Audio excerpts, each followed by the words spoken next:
Hello Barmy Badger Army, welcome to today's show.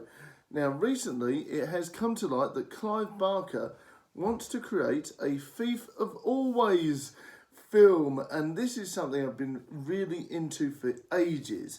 Now I'm not really a big Clive Barker fan, but when I was working at the comic shop and when I was basically a really big, really into comic books, I was looking around and there was lots of different things on offer. There was loads of different cartoon titles. There was Spider-Man, Venom, all these sorts of different things. But I was always searching for that little gem, something a little bit different. And I found it in The Thief of Always. Now, I'd never read the book.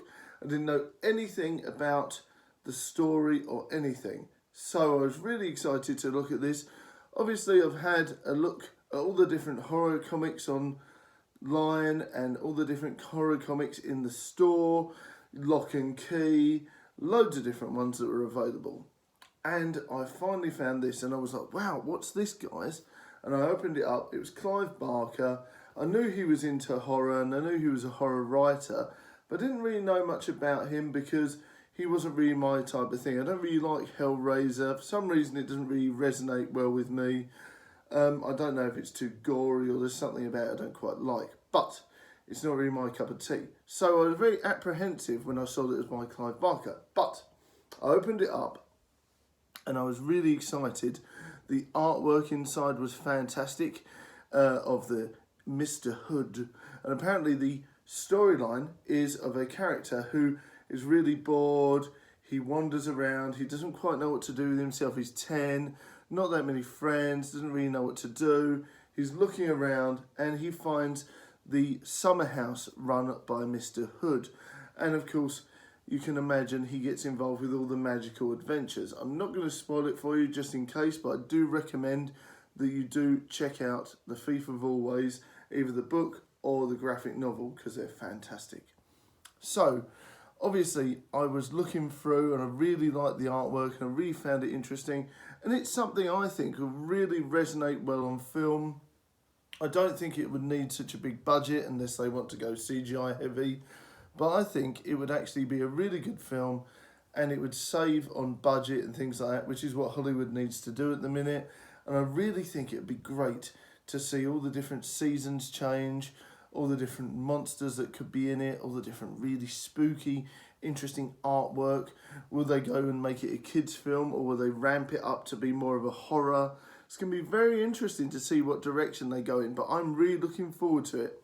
And I was really excited to hear the news that they are hopefully going forward with a film of The Thief of Always, and I can't wait for this. Ever since I was working at the comic shop and ever since I've been a comic book fan and I found this gem, I've really been interested in hoping that they would make it. So now that Clive has said that they're going to, I'm really looking forward to it. So I'm going to tell you why you should definitely check this out if you haven't done. Now, fantastic artwork, great story, really interesting characters, and of course a really great mystery. If you like Blythe Manor or Haunting on Hill House or anything like that from Netflix or any other sort of provider, you will really like this. It is what you call an old-fashioned ghost story, and I'm going to talk a little bit about that. Now, with these sorts of ghost stories, they don't really rely on jump scares and things like that. That's where people are getting Blythe Manor a bit twisted, because it's not all about jump scares and gore and scares and horror. It's about the story and developing that sense of dread and the things that have happened in the story, then building up to a crescendo of spooks and excitement. And that's what an old-fashioned ghost story is all about. And I think it's well worth looking at because, you know, you don't really get that many stories like that now. And it is a really exciting thing to look at.